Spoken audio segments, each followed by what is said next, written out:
A sombra nas relações, uma reflexão junguiana sobre relacionamentos abusivos e amizades tóxicas. Carl Gustav Jung, pai da psicologia analítica, dedicou grande parte de sua obra ao estudo da psique humana e da forma como nos relacionamos com os outros, e, sobretudo, conosco mesmos. Entre seus conceitos mais profundos está o da sombra, o lado oculto, reprimido ou desconhecido da personalidade. Para Jung, é por meio do confronto com essa sombra que nos tornamos mais íntegros, conscientes e espiritualmente saudáveis. Mas, muitas vezes, essa sombra não se manifesta apenas em nós. Ela se projeta nos outros. Projetamos nossos medos, inseguranças, traumas e desejos inconscientes nas pessoas com quem nos relacionamos. É por isso que algumas relações, sejam amorosas ou de amizade, acabam se tornando profundamente disfuncionais. Não porque a outra pessoa seja apenas má, mas porque a conexão está enraizada em conteúdos inconscientes que ambos desconhecem ou se recusam a confrontar. Perceber que se está em um relacionamento abusivo ou numa amizade tóxica é, em essência, uma jornada de autoconhecimento.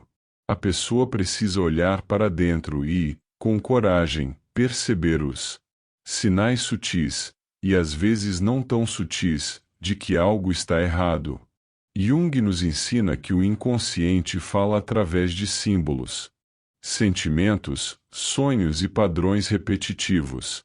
Assim, se você se vê constantemente esgotado, confuso, diminuído ou até mesmo envergonhado depois de interações com determinada pessoa, isso pode ser a linguagem da sua psique tentando alertá-lo. Muitas vezes, o apego a essas relações nasce de feridas infantis não curadas. Jung acreditava que todos carregamos arquétipos dentro de nós, imagens primordiais que moldam o nosso modo de existir no mundo. Entre eles, o do pai, da mãe, do amante, do herói, do inocente, e também do algoz. Quando nos envolvemos com alguém que nos machuca repetidamente, podemos estar inconscientemente revivendo uma dinâmica arquetípica de submissão e controle, muitas vezes internalizada desde a infância. A pessoa tóxica pode atuar como um espelho sombrio da nossa própria sombra, aquilo que negamos em nós mesmos, mas que se manifesta no outro. Por isso, sair dessas relações exige mais do que apenas força de vontade, exige o enfrentamento da própria sombra. É preciso perguntar-se: por que continuo permitindo esse ciclo? Que parte de mim acredita que merece isso? O que temo? Perder se eu sair dessa relação? É também importante compreender que relações abusivas não são apenas marcadas por violência explícita. Existem abusos sutis, mas corrosivos, como a manipulação emocional, o controle velado, a crítica constante disfarçada de cuidado, o silenciamento das suas necessidades em nome da paz na relação. Jung afirmava que onde o amor impera, não há vontade de poder, e onde o poder predomina, o amor está ausente. Quando uma relação se torna campo de dominação e dependência, ela deixa de ser amorosa e passa a ser patológica. Outro ponto fundamental da psicologia junguiana é o processo de individuação, o caminho pelo qual nos tornamos quem realmente somos, integrando consciente e inconsciente, sombra e luz. Permanecer em uma relação destrutiva é, muitas vezes, um desvio desse caminho. A individuação exige escolhas corajosas. Exige que deixemos para trás o que já não nos serve, mesmo que isso doa. Como disse Jung, não há despertar da consciência sem dor. Dar um basta em uma relação abusiva não é um ato de egoísmo, mas de integridade psíquica. É escolher-se. É dizer à própria alma: eu mereço mais do que isso. É reconhecer que o amor verdadeiro, seja de um parceiro ou de um amigo, não adoece, não oprime, não destrói a autoestima. Ele sustenta, liberta e nos ajuda a crescer. Ao se afastar de alguém que te faz mal, você não está apenas se libertando do outro, mas também se aproximando do seu verdadeiro eu. E, nesse processo, você pode reencontrar partes suas que foram silenciadas, abafadas ou distorcidas pela convivência com aquela pessoa. Você começa a se ouvir de novo, a sonhar, a respirar. Jung nos lembra que aquilo a que você resiste, persiste. O que você aceita, se transforma. Portanto, o primeiro passo para sair de uma relação tóxica é aceitar a verdade.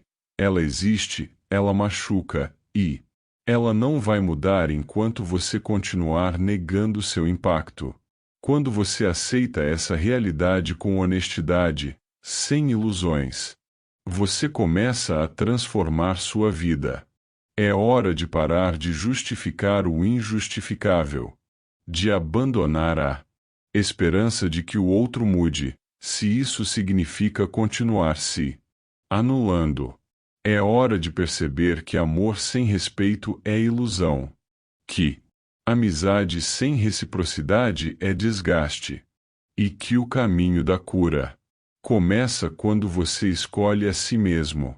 Expandir essa reflexão com exemplos práticos, mitos e exercícios pode aprofundar ainda mais sua compreensão e oferecer ferramentas reais para o autoconhecimento e a tomada de decisão.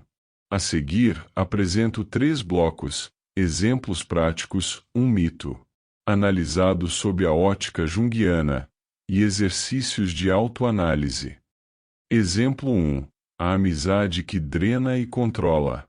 Imagine uma amizade onde uma das partes sempre exige atenção, desabafa sem parar, e espera que o outro esteja disponível 24 horas.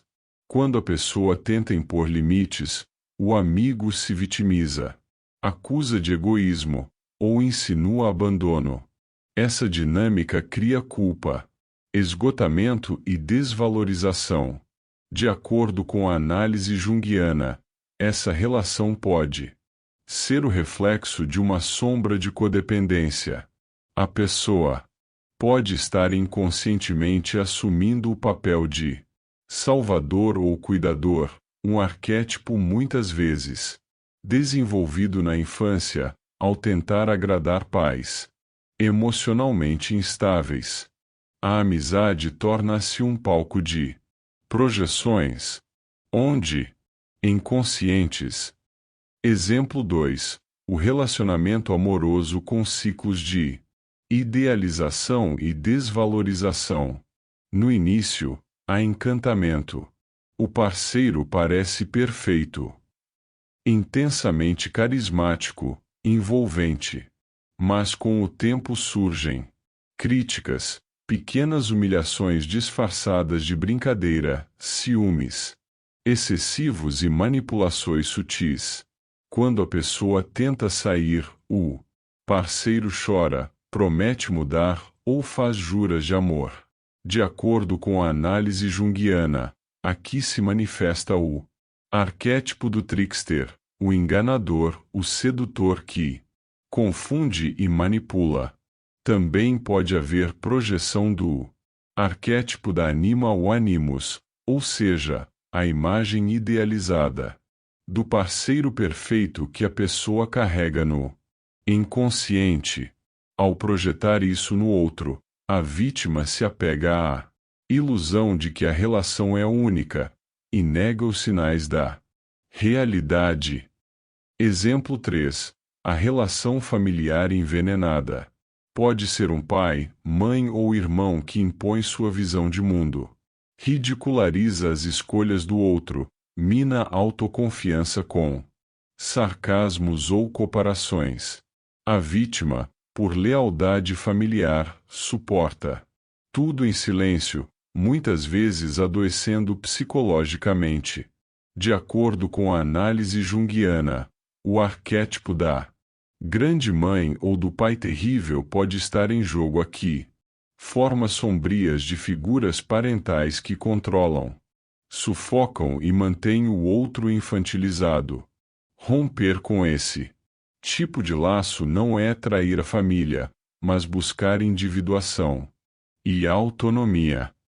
O mito grego de Perséfone e Hades traz uma poderosa metáfora da relação tóxica. Perséfone, jovem filha de Deméter, é raptada por Hades, deus do submundo. Ele a leva à força para o mundo inferior e a transforma em sua esposa. No início, Perséfone está perdida, impotente, mas, com o tempo, ela se transforma na rainha do submundo e começa a compreender a escuridão, a morte e a transformação. Com a leitura junguiana, você começa a entender. Hades simboliza a sombra masculina, o aspecto sombrio do inconsciente que domina e violenta.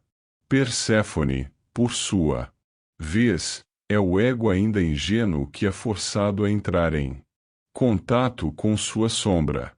Sua jornada representa o processo de individuação, descer ao inferno, encarar a dor e retornar com sabedoria.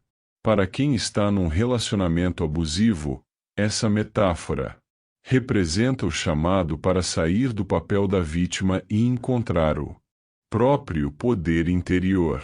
Perséfone não escolheu ser levada, mas escolheu o que se tornaria a partir disso. Existem alguns exercícios práticos de autoanálise que podem te ajudar a identificar melhor que tipo de sombra está ditando as regras na sua vida. Lembrando que esses exercícios não substituem terapia, mas ajudam a iniciar o processo de consciência. A. Diário da sombra. Item durante uma semana, registre os sentimentos que surgem depois de encontrar com determinada pessoa. Item pergunte-se: o que eu senti? Me senti livre ou pressionado? Ouvido ou ignorado? Fortalecido ou esvaziado? Item note padrões.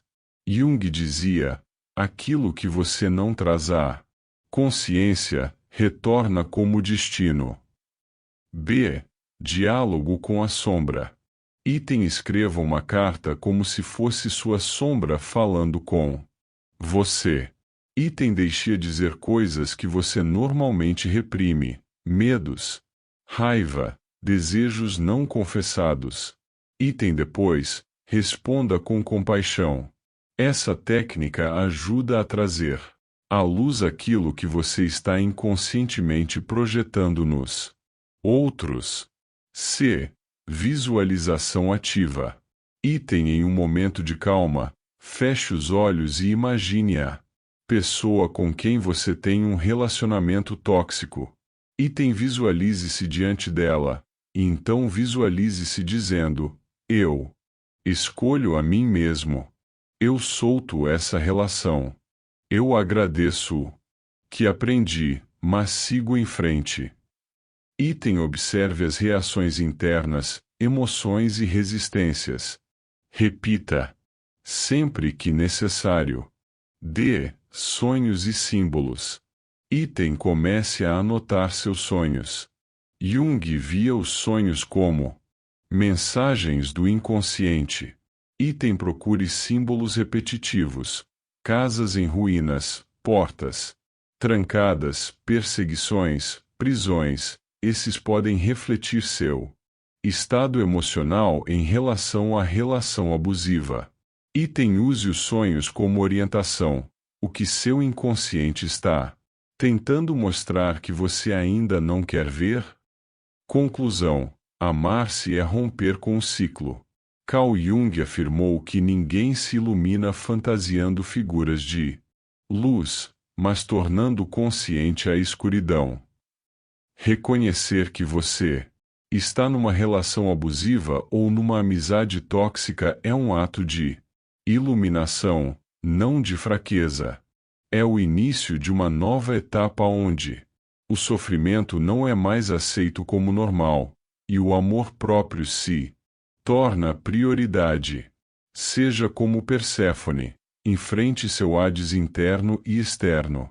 Saia do submundo com a sabedoria de quem viu a escuridão, mas escolheu a luz.